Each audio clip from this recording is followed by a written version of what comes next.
Yes, it's basic beer review time, and it's time for the semi-finals of the Ultimate Supermarket Lager Championship. Let's have a look at the table. So here we've got the table, and there's only 4 beers left in it. We've got the Lowenbrau, the Staropramen, the Hell, and the Augustiner Hell. Well, what can we say? It's been such an amazing championship so far. I can't believe it is nearly at an end. So, let's introduce today's beers. So, Staropramen has had an interesting route to the semi-final. Can't remember exactly what the route was. No, it beat the Bitburger at one point. It's beaten all kinds of different lagers from different places, and it's done really well. It's a very nice beer. It's done really well. It has, I think it's earned its spot in the semis. What else can I say? Apart from Lowenbrau, this has knocked out some strong competition, let me tell you. The Augustiner Edelstoff fell afoul of it, and also the Spartan was knocked out by the Lowenbrau as well. This Lowenbrau, what can I say? I keep getting it wrong. I never know which one's the Lowenbrau, and it keeps on getting through, even though I keep on voting against it. What can I say? We can't knock this one out. The Lowenbrau, it's just doing so well. And now it's up against the Staropramen in the semi-finals. Let's stop talking. Let's get them poured into glasses. Okay, beers are poured into glasses, and let's have a little look at them. So, they've both got quite a creamy white head. Let's tell you which one is which first. So this is which one is which. Okay, that one was which one was which. And let's have a look at these and see how they're looking first of all. So this one's got a slightly off-white head. This one's got a white head. Looking at the colours, we've got more of an amber hue on the one on the left rather than the one on the right. One on the right is more pale straw. This one's more kind of amberish in colour. Heads are very similar, just kind of creamy, slightly large bubbles in the top there. They do look very different, but they've got similar heads on them. Let's go for the old nose. Okay, that's got a bit of lemon. Smells nice and fresh, a little bit floral. Got a bit of malt in the background. Bit of bread, some grain in there. Smells really nice, this really does. Yeah, it smells cracking, that. Smells sharp, refreshing. Just smells like it would really wake your taste buds up and get you really into a nice few lagers in the garden. Smells like it would taste really good. Anyway, that's that one. That's what I'm getting from that one. Let's have a look at this one now. Let's have a smell of this one. Put the watch over here, out of the way. Right, let's try this one. So that one's smelling a bit maltier. Smelling sweeter. A little bit dank. Smells really nice as well. Smells very flavourful. This smells like it'll be quite full on. I think it's going to be quite full on, this one. But yeah, really malty. That one's really malty. This one is a bit more citrusy, a bit more zesty. Yeah, I mean, more floral, more vibrant. This one smells like a meal, this. Interesting. Right, so there's your smells. Let's have a go on the old taste. So I'm going on this one first. Cheers.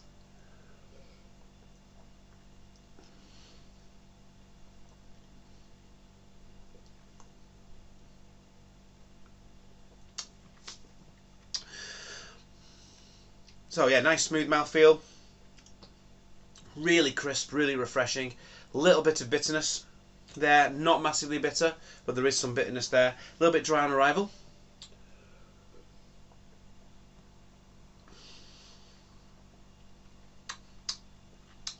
Yeah, nice level of carbonation as well. Not too carbonated, but not too flat. It's just about right in the middle there. Lovely, creamy, biscuity finish there. Yeah, nice bit of maltiness running through it. Such a well balanced beer, that. Absolutely beautiful. Let's try. Oh, I've not been swilling out. Should I swill out and try again? Let's swill out and try again.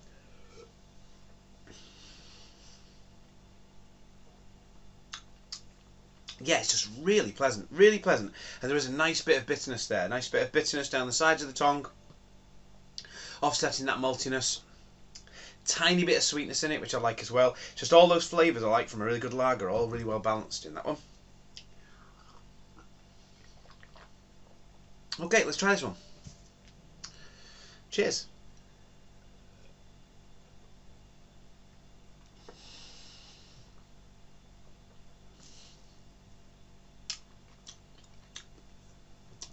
Malty flavour, not quite as clean, nice bitterness.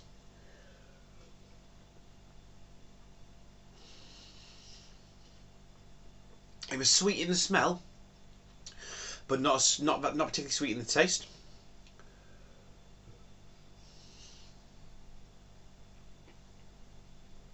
There's a bit of syrupiness in the background, a bit of brown bread, but lovely bitterness there.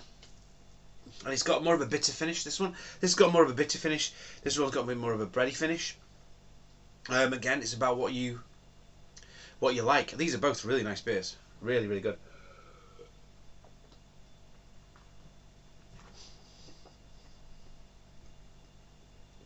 It's not as clean in the taste as this one.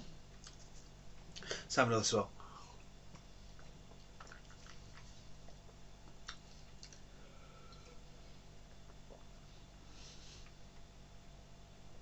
This one you can smell the taste as you bring it up to your lips. Oh, I like it. So clean though. It's so clean. It's so crisp. It's got a nice bit of crispness, bit of dryness there. It's a lovely balanced flavour. It's really, really nice. I'm really liking that one. This one,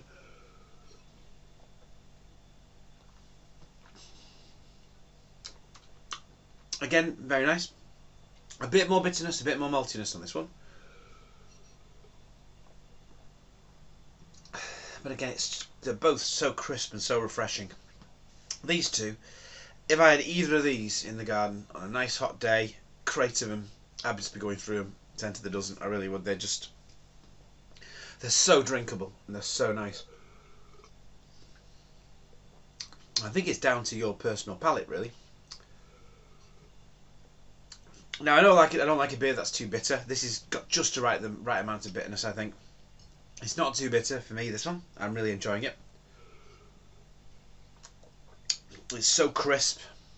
I've got that maltiness running through it, but it's not dirty. So it's not as clean as this one, but it's not dirty in the slightest. Lovely aftertaste. You got a nice bready aftertaste there. A little bit of biscuit, a little bit of shortbread biscuit on the aftertaste there. This one,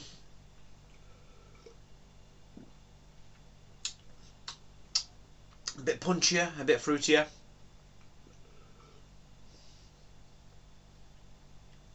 A bit more refreshing. It all depends on what you kind of like from your beers, really.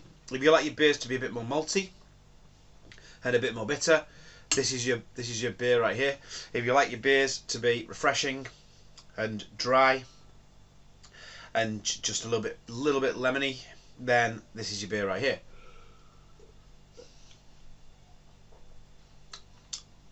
I mean, it's so easy to drink. That is so easy to drink. That it's so well. I just think it's so well balanced, all the flavours.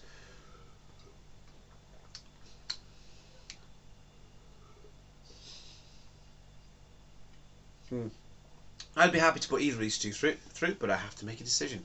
Oh dear, I have to make a decision before I run out of beer. And man, I'm getting through these beers something chronic.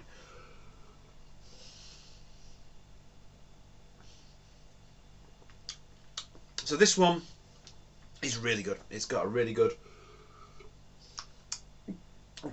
profile. Nice bit of maltiness, nice bit of bitterness. Really impressive. Really enjoying it. You know, whatever it is, I'm going to get more of this. It's cracking. But this one is amazing. It's really good.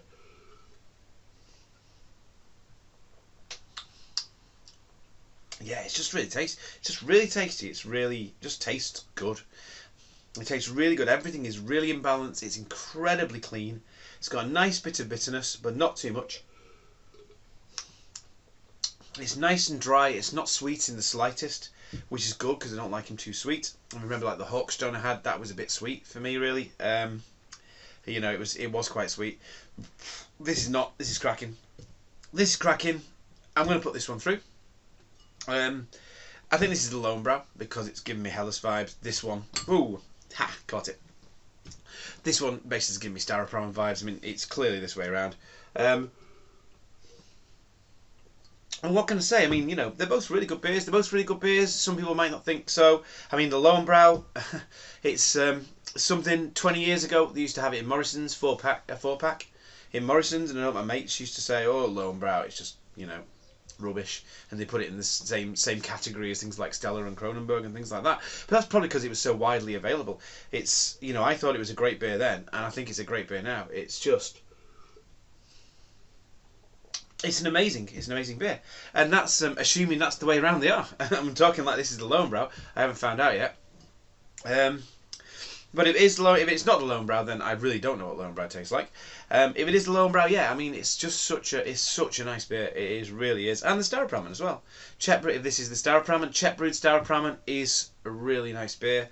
Again, do they deserve to be here in the semi-final? Absolutely. The other lagers, you know, they're not they're not like a league above or anything. Some of them might think, you know, Staropramen and Lowenbrau, they're not particularly top level beers, but at the end of the day I would disagree, because they're just as top level as any of these others, these Iyengas and Augustinas and all the rest of them. What can I say? Semi-final done.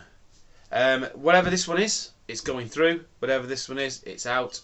Let's just find out, and I'll come back in a sec. And I'm back, and I'm right. Yes, this was clearly the Lowenbrau. Serious Helles vibes coming from that one. This was the Staropramen, serious Czech Pilsner vibes.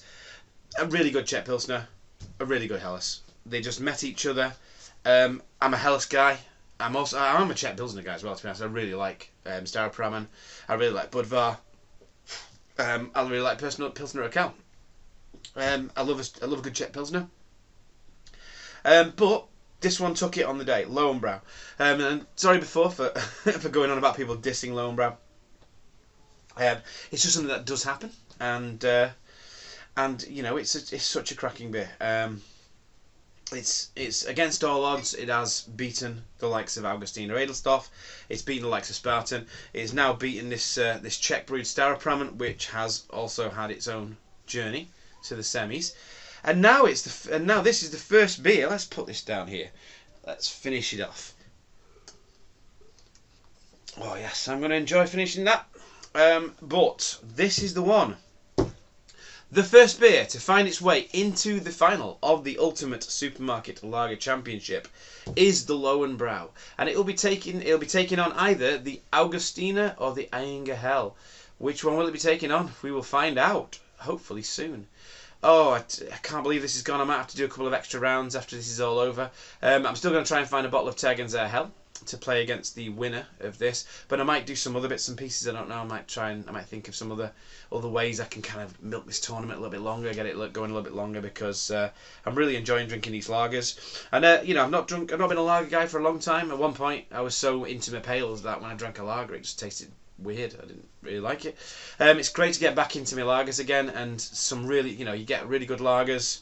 It's an experience. I can't wait for summer to come along, because when summer comes along, I'm going to have such an amazing selection of lagers to buy. And even the best lagers are still really good price, you know, compared to a lot of pale ales, you know, compared to a lot of the craft beers. Even some lagers like this, I mean, this is probably the most expensive you'll get, £3 a bottle, but it is really, really good, so worth it. And you can get this in kegs, I think, as well. So I will be getting some kegs for the perfect draft, I think, for Lowenbrau. But what can I say? You can get Spartan kegs as well, can't you? I might get some Spartan kegs as well. Anyway, I am waffling. I'm going on about how much I love lager now. Good lagers, and this is a really good lager. First one into the final. Until next time, have a good one.